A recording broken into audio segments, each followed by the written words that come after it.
Hello, and welcome to ClearStory English. In this video, you will improve your English speaking, listening, and pronunciation using a powerful method called shadowing. You will listen to a short English story and repeat each sentence out loud. This practice will help you sound more natural, more confident, and more fluent when you speak English. Let's begin this journey together. First, listen carefully to each sentence. Then pause the video and repeat after me. Copy my voice, speed, and emotion. Speak clearly and confidently. This story is about one missed train, one unexpected meeting, and how a simple moment changed everything. My name is Emily Carter. I am 28 years old and I live in a quiet town near London. I work as an accountant in a small company. From the outside, my life looks calm and stable, but inside, I often feel stuck. Every weekday feels the same. I wake up early, take the train, sit in front of a computer all day, and come home exhausted. Since childhood, I dreamed of doing something meaningful, something that truly helps people, but fear keeps me silent. I never talk about my dreams. I always say I will try later. Deep inside, I know my real journey has not started yet. At night, I often stare at the ceiling and wonder how my life became so small. I feel there is more waiting for me, even if I do not yet know what it is. That quiet feeling follows me every day, especially when the train doors close. I feel it clearly. Everything changed one rainy evening on my way home from work. The train suddenly stopped between stations. The lights went out and the air became heavy and silent. People started to whisper, then panic. Someone shouted from the other side of the car. My heart began to race. Then I heard a weak cry for help. A man had collapsed on the floor near the door. People stepped back, unsure what to do. I froze in place. I had no medical training. I was just an accountant who worked with numbers, not people's lives. My hands felt cold. My mind went blank. I was afraid of making a mistake. But standing there and doing nothing felt worse than fear itself. I slowly moved closer and knelt beside him. His face was pale, and his eyes were closed. I asked if he could hear me, but there was no response. The train was dark and loud at the same time. I could feel people watching me. My heart was beating in my ears. I wanted someone else to take control, someone braver, someone trained. For a moment, I almost stood up and walked away. Fear told me I was not ready. My legs were shaking and my breath felt short, as if the train itself was holding me still. Time felt frozen. No one spoke. I was alone. Truly.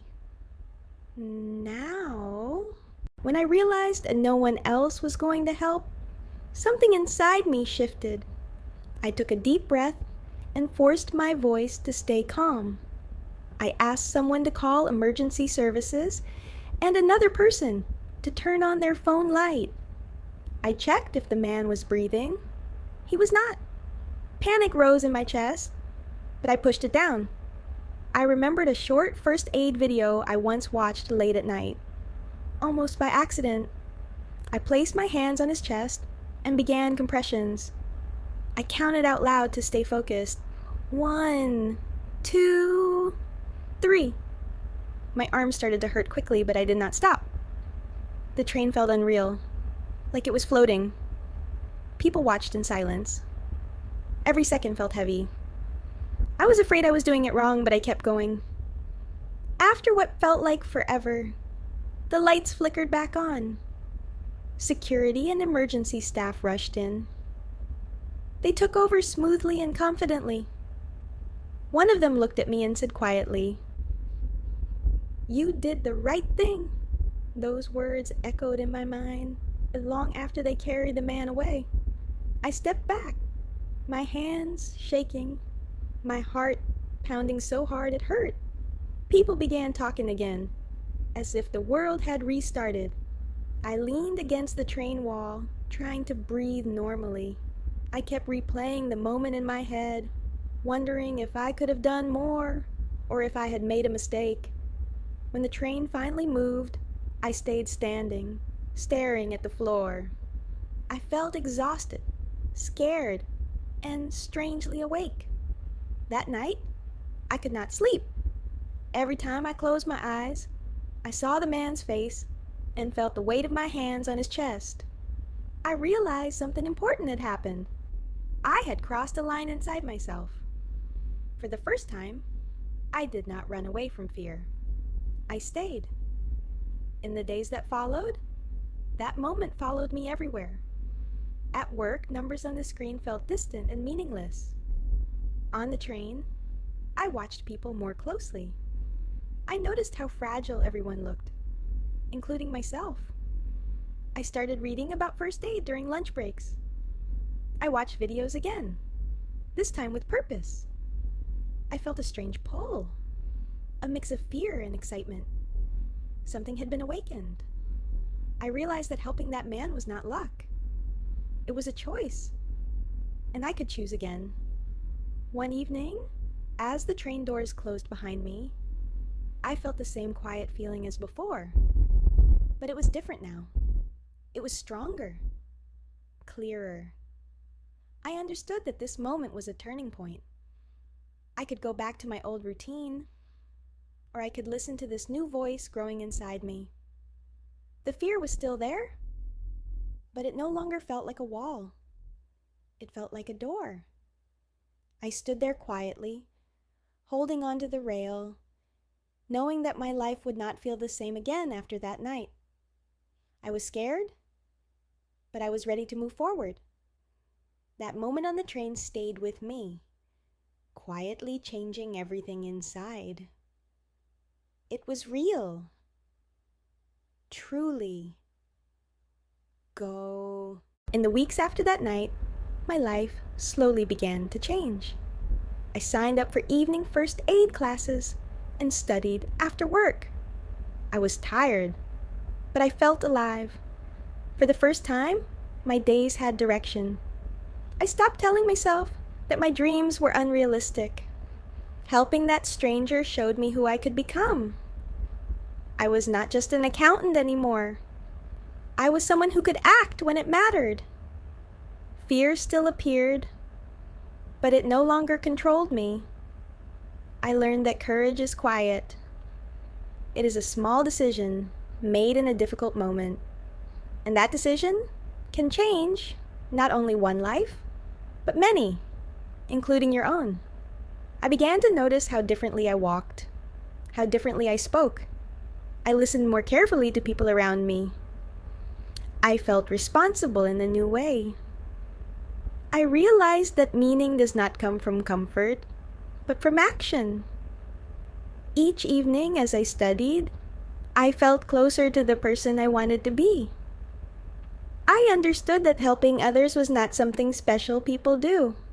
It is something ordinary people choose. That thought stayed with me every morning as I stepped onto the train. I no longer felt invisible. I felt present. I felt capable. My future was no longer a distant idea. It was something I was building step by step. That night on the train taught me that purpose appears when fear is faced, not avoided. From that moment on, I promised myself to keep choosing growth over comfort. Thank you for listening to this story. Now it is your turn to practice. Listen again and repeat each sentence out loud. Pause the video and speak like a shadow. Copy the voice, the speed, and the feeling.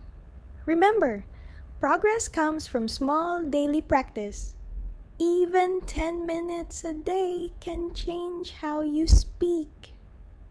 Keep going, and I will see you in the next story. Believe